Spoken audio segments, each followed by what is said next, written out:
Sebelum nonton videonya, silakan untuk subscribe channel kami. Mudah-mudahan yang subscribe diberikan kesehatan dan selalu ada dalam lindungan Allah Subhanahu wa taala. Amin ya Allah.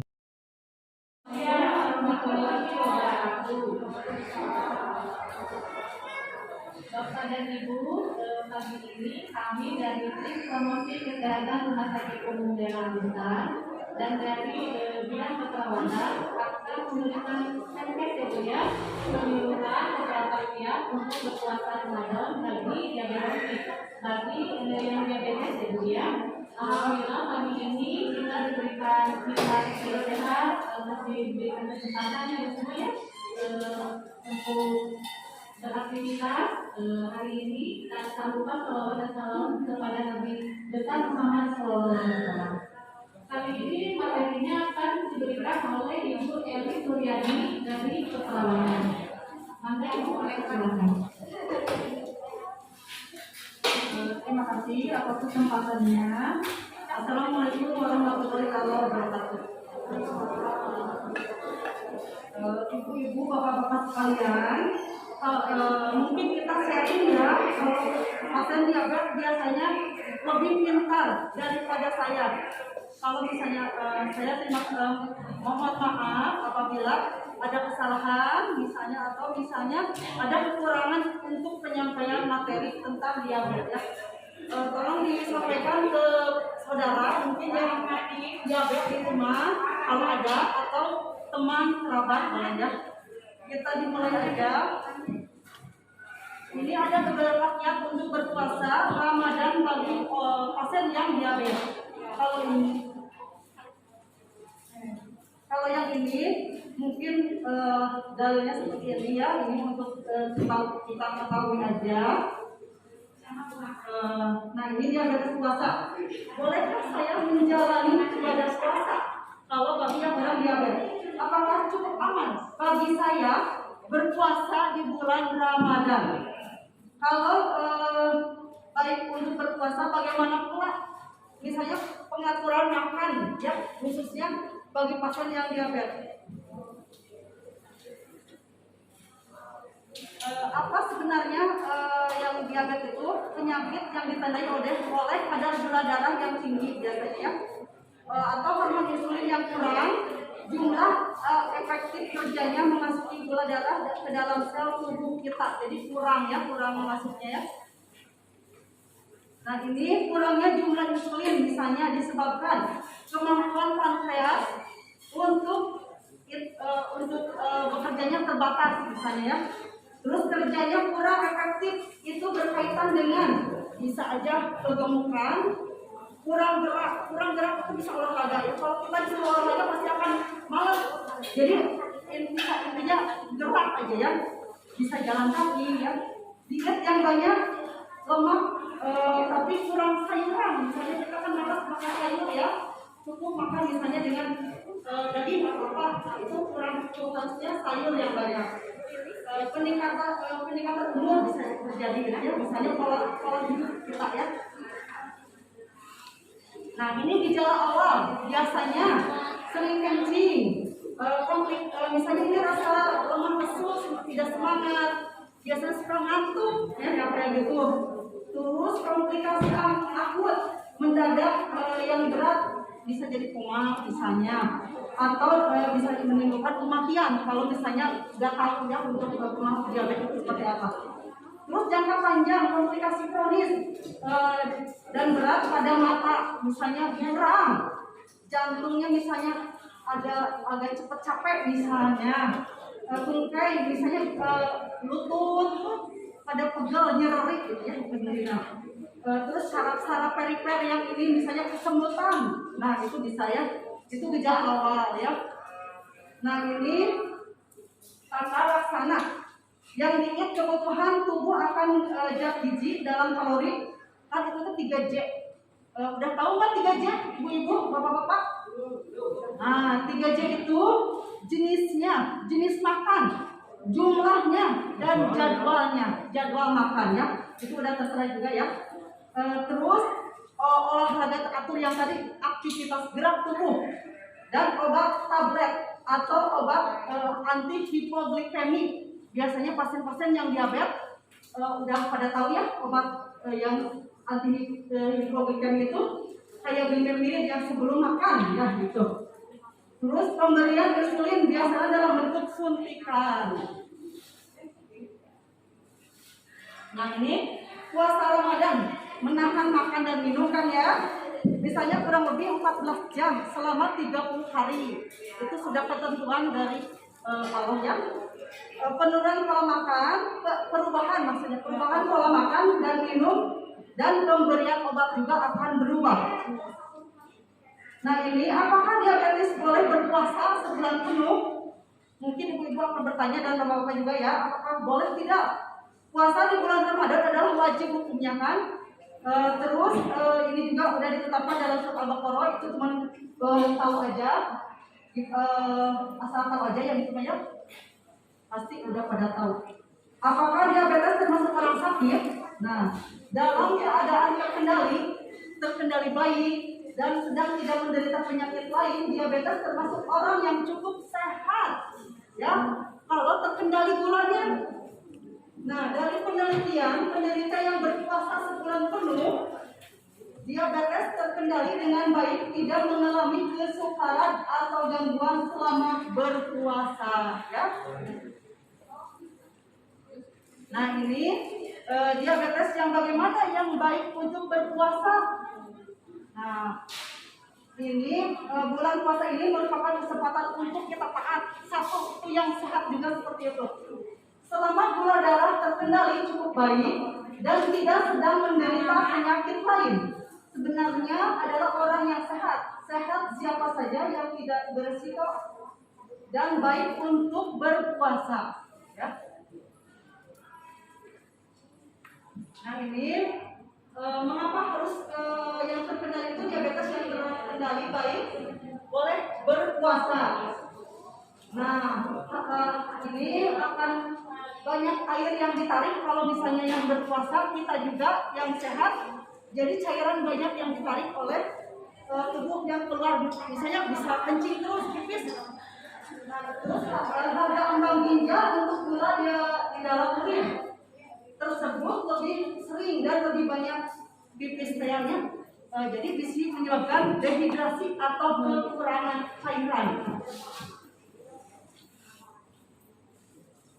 Nah ini kelainan puasa dapat pula kita lihat dari berat ringannya diabetes.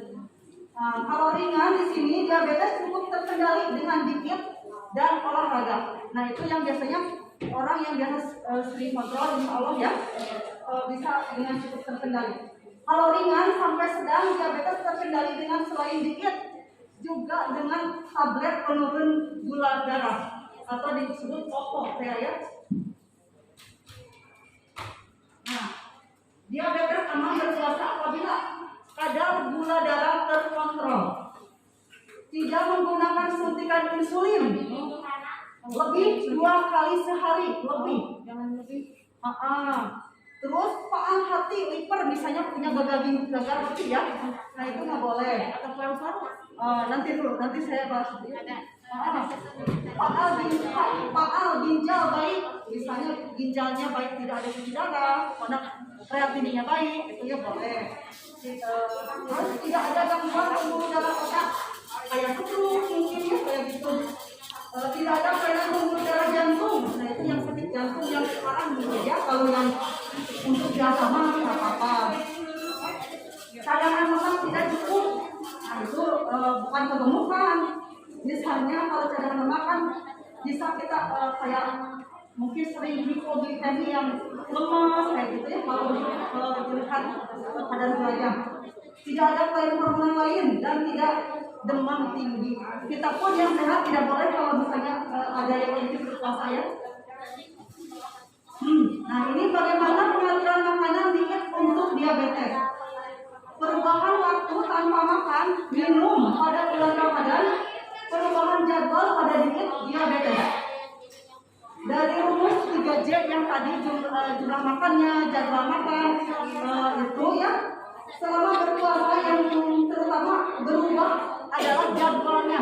Jadwal makan akan berubah dengan jadwal kita sehari-hari ini nanti saya tampilkan ya. Ini apakah cukup dengan makan buka dan sahur saja?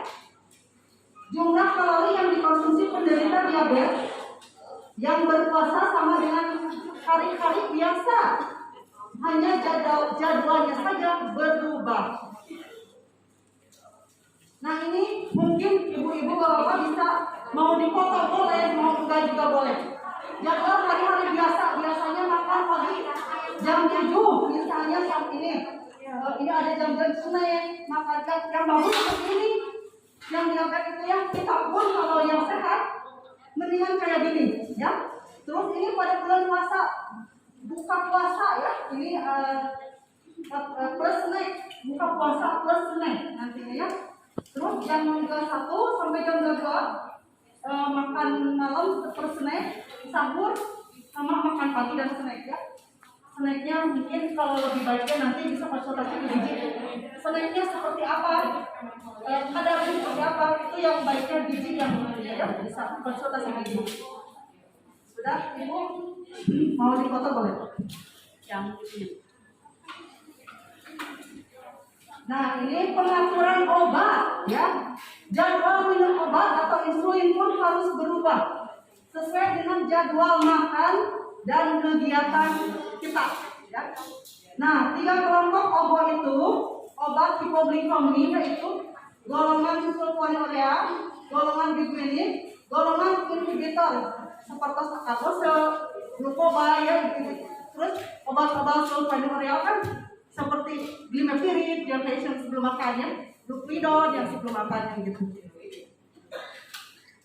Nah ini bila Anda bisa minum tablet sulfonylurea, ini udah disebutin obat-obatnya seperti ini. 1 hari sebelum sarapan misalnya, obat diminum 1 kali sehari pada saat berbuka puasa.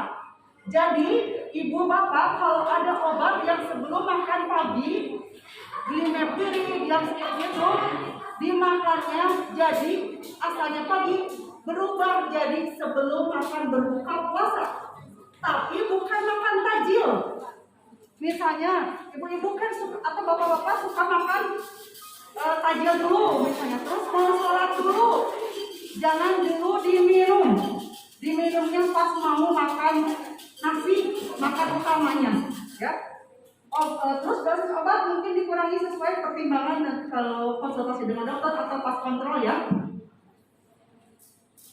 Nah ini obat 1 kali sehari, obat tadi minum 1 kali pada waktu buka puasa. Nah ini biasanya kan salat dulu kan tadi sudah saya bilangin ya. Terus minum dahulu minum obat. Kalau yang ini salat makan berbuka puasa, kerugiannya yaitu takutnya kalau misalnya makan obat dulu terus tajil sholat, takutnya terjadi apa ibu? Hipotermia seperti apa bu? Lemas ya. Ya betul.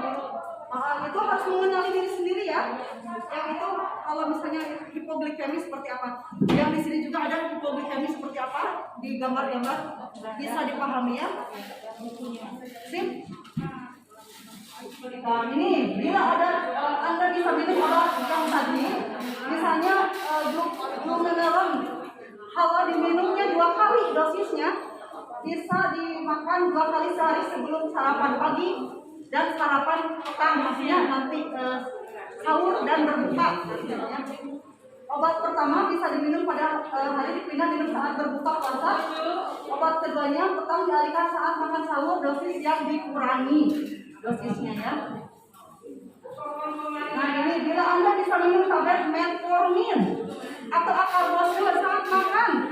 Nah ini biasanya 3 hari sekali, jadinya 2 kali. Setelah kalau metformin setelah makan berbuka puasa dan setelah sahur. Acarbose juga saat berbuka puasa dan saat sahur. Seperti ini 2 kali ya. Kecuali mungkin nanti ibu bapak ada tambahan makan ternyata setelah tarawih mau makan lagi, boleh dimakan. Atau misalnya ternyata nggak akan makan lagi yang udah tarawih, tapi makannya yang mau buka puasa mau banyak porsinya, bisa 2 tablet sekaligus kalau kuat metformin sama ya. Jadi misalnya 1000 mg. Nah, bila Anda bisa minum, nah ini udah kan tadi ya. Bila Anda menggunakan insulin, nah yang ini yang insulin yang dibahasnya. Yang insulin, diabetes tidak dianjurkan berpuasa bila dosis insulin yang digunakan cukup besar, menyuntiknya antara 3 sampai 4 kali per hari. Konsultasi dengan dokter kalau misalnya mau berpuasa kayak gimana. Siap. Nah, ini suntikan insulin sama dengan perubahan jadwal obat juga. Namun bisa mereka yang memerlukan suntikan 3 kali sehari atau lebih atau memerlukan dosis yang lebih dari 40 unit. Biasanya ibu Pak, kalau ditanya unit sudah pusing. Diputarnya ibu ke angka berapa? Nah itu kan angka-angka itu namanya unit, namanya dosis itu ya. Nah ini olahraga. Olahraga atau berat tubuh dapat dilakukan pagi dan sore.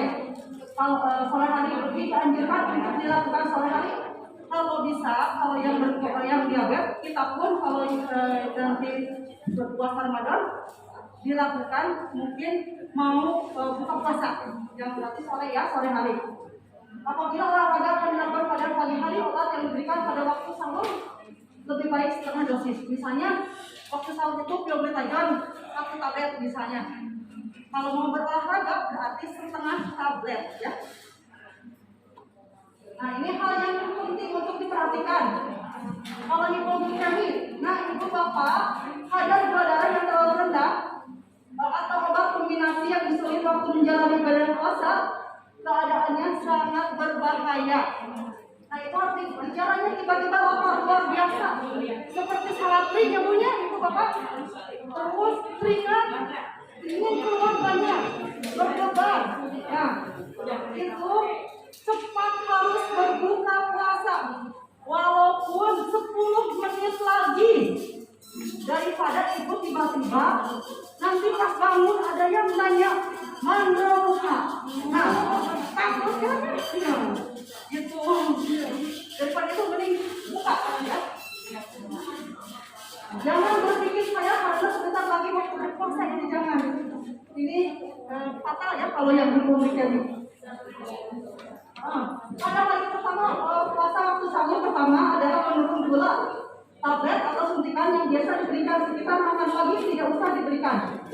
Diberikan pada waktu berbuka puasa atau petang hari. Tadi dibalikin ya. Pada hari terakhir waktu buka puasa akan diberikan di setengah dosis. Pada hari lebaran, nah mau hari lebaran ibu tuh. Jadi obat diberikan kembali lagi ke awal. Misalnya glimepirid biasanya nanti buka puasa, jadinya sebelum makan itu tumpah mungkin ya, atau awas harus direm. Nah terus pada hari pertama sesudah Idul Fitri, hal ini karena adanya perubahan waktu minum obat, jadi dibalikin lagi ke awal, jangan ditetapkan di situ ya. Nah ini mungkin terima kasih, sekian.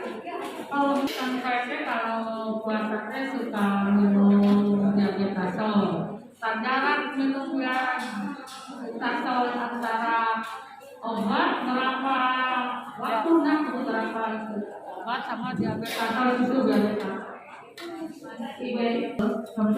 Sabu, Boleh Suryani. oh boleh Suryani. Karena kami terkati aku namanya.